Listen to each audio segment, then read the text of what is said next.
Hello, grade 2.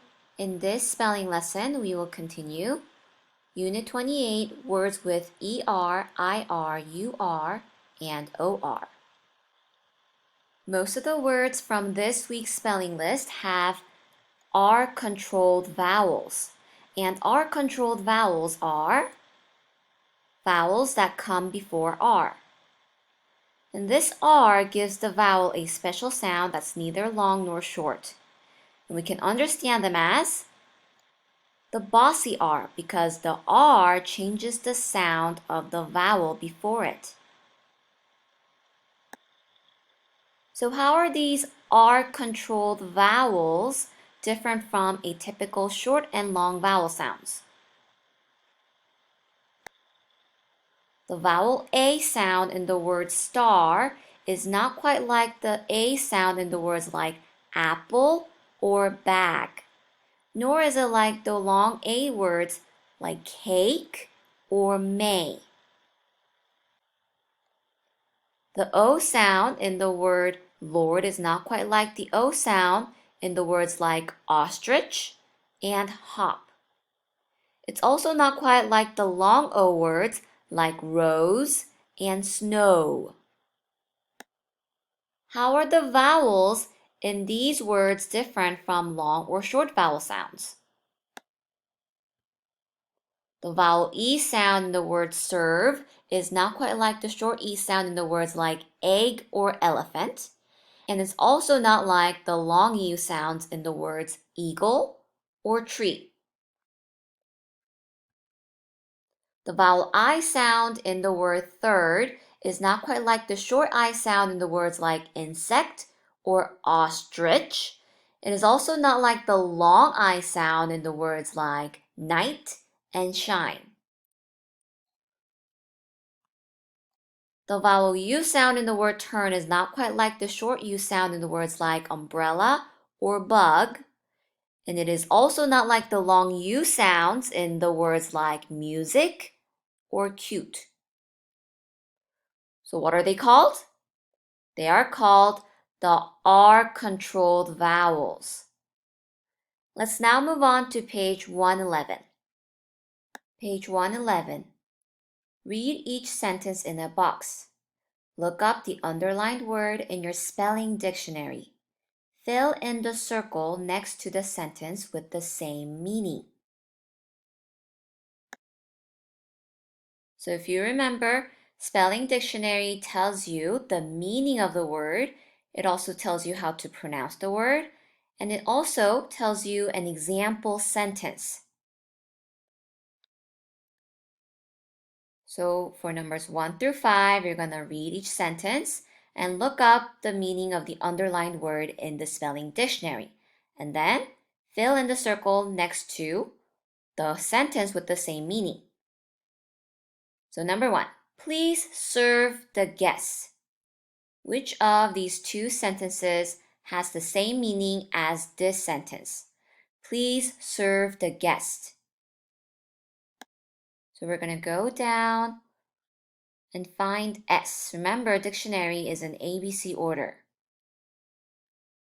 O-P-Q-R-S. Very good. So let's go find the word serve. And there are two meanings for the word serve. Meaning number 1, to give service to others. Example says, I like to serve others. Meaning number 2, to put a ball into play. I can serve a tennis ball. So sentence number 1, please serve the guests, has the meaning to give service to others. Then which of these two sentences is about giving service to others? It is the second sentence, Jin will serve a meal to his family. Sentence number 2, that song has one verse. There are two meanings for the word verse. Meaning 1, a sentence in the Bible. Number 2, a section of a song. The word verse in this sentence is using meaning number 2, a section of a song. Then which of these two sentences talk about a section of a song? I know my Bible verse. Let's repeat the second verse of the hymn. The correct answer is the second sentence. Number 3. We'll give everyone a turn to play.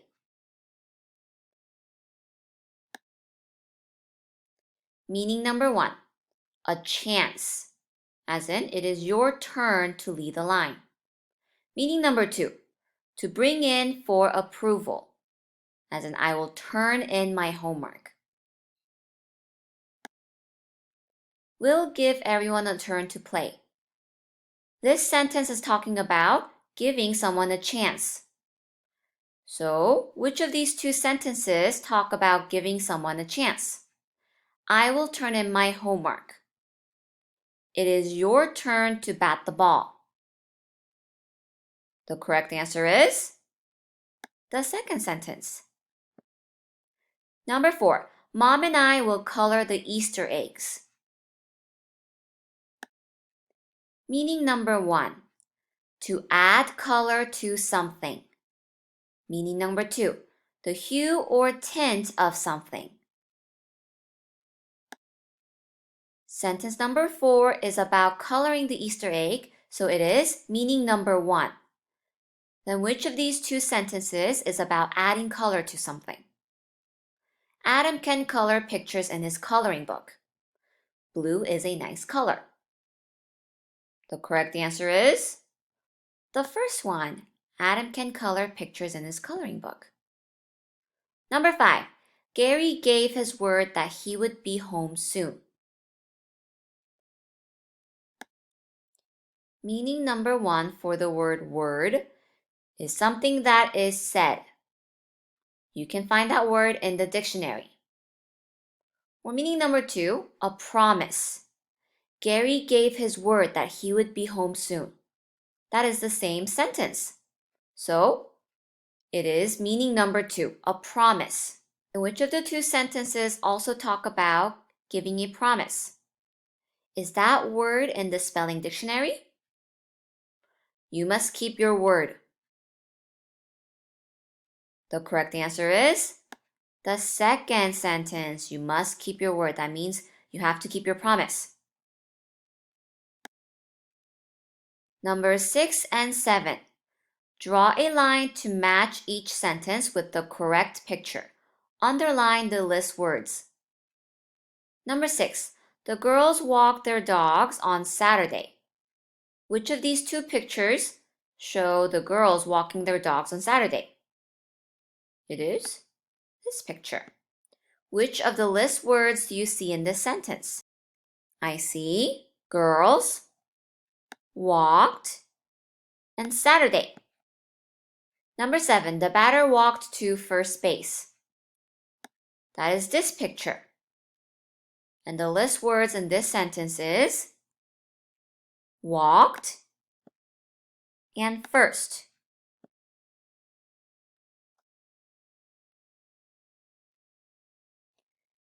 So on this page, Tyra wrote a journal entry about her trip to the hospital.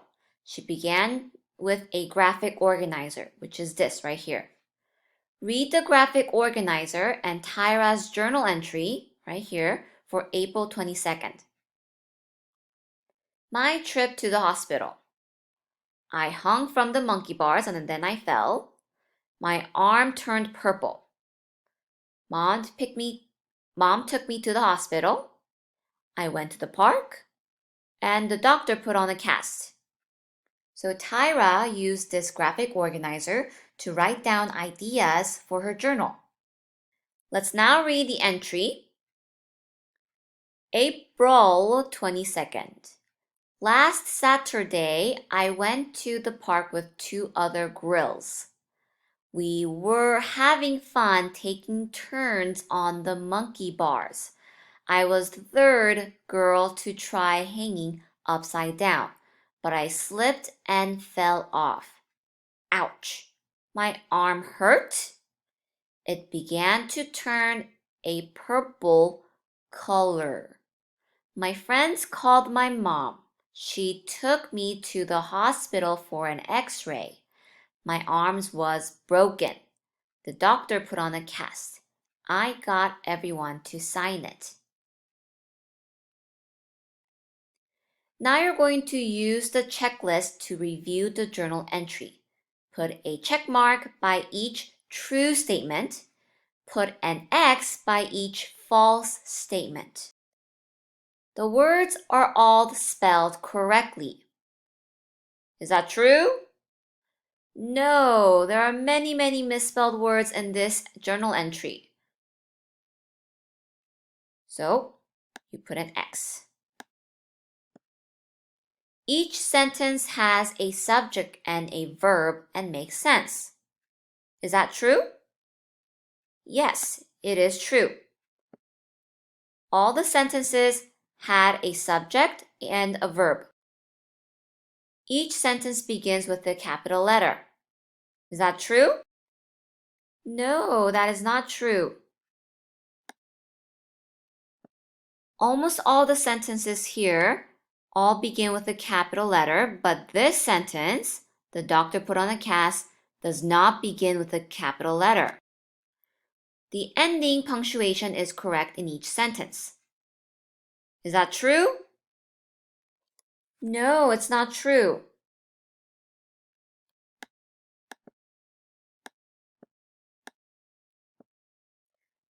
If you look at the sentence, ouch, my arm hurt. There's a question mark. Is that the correct punctuation? Ouch, my arm hurt? That does not make sense. You should be using an exclamation point. And in this sentence, my friends called my mom. She took me to the hospital for an x-ray. This is actually two sentences, and you need to have a period. All ideas in the graphic organizer are used. Is that true? I went to the park. The doctor put on a cast. I hung from the monkey bars and then I fell. My arm turned purple. My mom took me to the hospital. Yes, that is true. All ideas in the graphic organizer were used. Well, that's it for today. Bye, everyone.